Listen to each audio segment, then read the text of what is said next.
Okay, guys, I'm back with another video. So I have an article right here. It says, see which states are reopening and which are still shut down.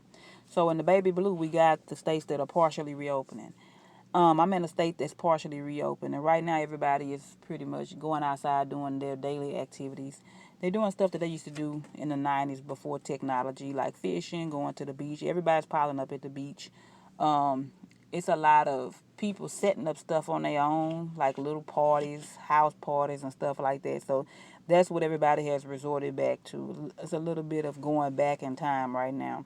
Now, everybody was concerned about Georgia and specifically Atlanta because it's a high concentration of black people.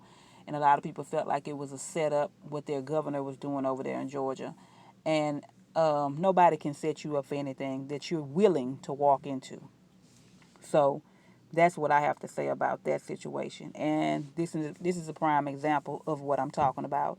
This is in Atlanta. There's a large crowd of youth. They're outside. They're having a good time. They goes riding the whip, doing all kind of tricks, stunts on the road, and they got the right to do that. They don't have to stay up in the house. If they feel like they want to be out there in the mix and they want to put themselves at risk, then that's their choice. That's their life. And I know a lot of people are going to look at this and say, look at the black people.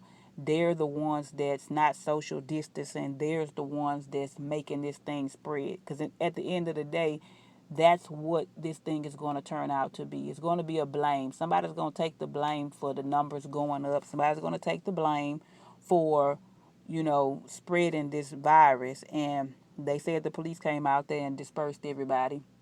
And I did see the video of the house party in Chicago that also went viral. And I think that this in this situation, all these people are young. Now, at the beaches in California, I don't think that anybody made a big deal about it because it was a public beach, and I guess that's what people are supposed to do is lay out on the beach. But the beaches were pretty crowded in California, and the demographic was totally different, and I didn't see that much of a fuss made about all the people laying out on the beach in crowds, piled up in chairs and things like that. And like I say, with this thing going on, you have the right to do what you want to do. If you don't want to wear a mask, don't wear a mask. If you feel like you wide earth and you're going to walk through the crowds and you're going to weather this storm with your chest out, you Iron Chest Charlie, then you do that. But me, on the other hand, I'm not going to do that because before this thing even started, and I have video evidence on my channel, I was wearing a mask way before they said to wear a mask because in my mind I'm thinking medical because I was in the field at one point in time. And if there's a virus out here that's respiratory and can be transmitted through a sneeze and a cough, I'm going to cover up my nose and I'm going to cover up my eyes. So this is a shield with a surgical mask. The surgical mask is better than the N95 as far as breathing, but as far as protection, it's not. So adding a shield to it is better because you want to cover up your eyes too. You don't want to just be out here. If you got to go to the store, make some runs, and you got to go through a group of people, then you might want to cover up your eyes and your mouth and nose. Now, if you're just riding in your car, you don't need a mask or a shield on. Okay, it's not that serious. It's not chemical warfare where it's falling out the sky. There was a lady in New Jersey who flipped over her car and she had been wearing a mask for a long period of time and her oxygen levels went low and she went unconscious. Now, you got to use logic out here. You don't need to be doing all that.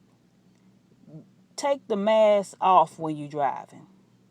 If you're going into, just to walk to your driveway and check your mail, you don't need a mask on with a shield.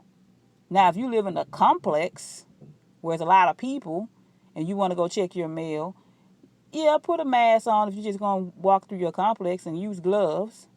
But other than that, it's people overdoing it. And you don't have to overdo it. So here's an article. Now, in this article, they're talking about the N95 mask. I'm going to read the first paragraph and then the third paragraph, but then I'm going to elaborate on it. At first glance, that seems counterintuitive. A 2008 study by scientists in the Netherlands found that well-fitted N95 masks provided adults with about 50 times as much protection as homemade masks and roughly 25 times as much as surgical masks. Now, we're going to stop there. I'm going to go to the third paragraph. Healthcare workers use two kinds of N95 masks: surgical respirators for working in sterile field and N95 respirators without the valve. These masks have been in short supply and should only be worn by doctors, nurses, first responders, and other healthcare workers according to the Centers for Disease Control and Prevention. Now, in the first paragraph, it tells you that the N95 mask protects you 50 times as much than a homemade mask and 25 times more than a surgical mask. Now, they're telling the public to go make masks and use these little surgical masks.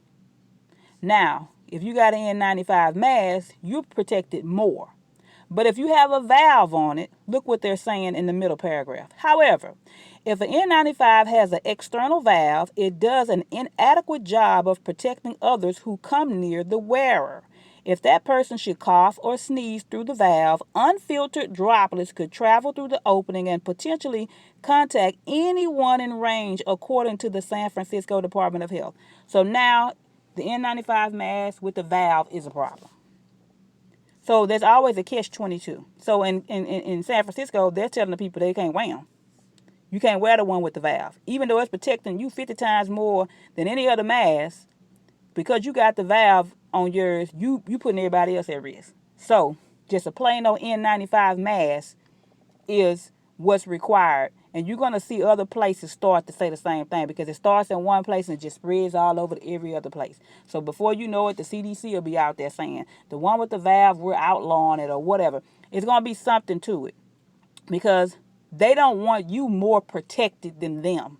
That's the bottom line. They want to have all the good stuff, all the shields, all the N95 masks. They want to have full riot gear while you walk around with a bandana over your face or something that you made homemade. Now, some protection is always better than none. But I'm just putting it out there to let you know that the N95 mask is the one that has the most protection. Now, the N95 mask also you can't wear for a long period of time. If you're running and out the store, then cool. Maybe 5 to 30 minutes, cool. No more than an hour. You don't want to be in an N95 mask for hours, because it will suffocate you. It's very dangerous to wear N95 masks for a long time. So if you're doing just little runs in and out, it's cool. Other than that, wear your little surgical mask, put a shield over your face, and they're selling them on eBay. They're selling the little shields on Amazon. You can get them all over now. Everything is plentiful online now, because they're getting ready for this second wave. So if you notice, it's Clorox in the stores, it's hand soap in the stores, it's toilet paper in the stores. Everything is there. So right now, I would suggest you get all of those things that were scarce, stock up on it now. So here's the N95 mask. The one with the valve is the one at the bottom. That's the one that they're talking about. Even the ones that they're making, the DIY, some of them have valves on it. So that's the one that they're saying you're spreading germs with. And then the regular N95, that's the one with no valve, and that's the one that's dangerous if you wear it for too long. But it gives you more protection. If you're going to walk through a crowd of people, you know you got to go in the grocery store is crowded, and you're in the middle of the day and you got to go in there, you can put your N95 mask on with a shield, run in there. If you wear glasses, you don't need a shield. But if you don't have glasses and you don't wear them, use a shield, run in there real quick, get your groceries, come on out. But as far as wearing it all day long, it's not necessary, unless you plan on dying anytime soon. But the objective is not to get sick. That's the main objective. And you don't want to go to the hospital right now for anything. I mean, nothing. It doesn't matter what your problem is. You don't want to be up in that hospital, because it's a lot of funny stuff going on. I know y'all see the stories that's coming out about people going in for one thing, and then all of a sudden, whatever's wrong with them turning to COVID-19. You don't want to be near these hospitals, because whatever they got going on, you don't want to be a part of it. That's all I'm going to say. But as we watch the country reopen, don't forget about the other parts of the world. Read about what's going on in Ecuador. Read about what's going on in Brazil. Read about what's going on in South Africa. Just read and know what's going on in the world. Don't just always keep your focus here in America, because America is not the world. It's just a place where you are if you're in America. But know what's going on in other places, because this thing is going to be something that going to be talked about 100 years from now. Just like the Spanish flu is something we're talking about 100 years later. This is going to be talked about 100 years from now. And if you got a diary, you document anything, write it down. Leave it for your kids, your grandkids, your great-grandkids, so they can know what really went on in this time period, because history is always distorted by the person who tells it. Thanks for watching my video. Peace.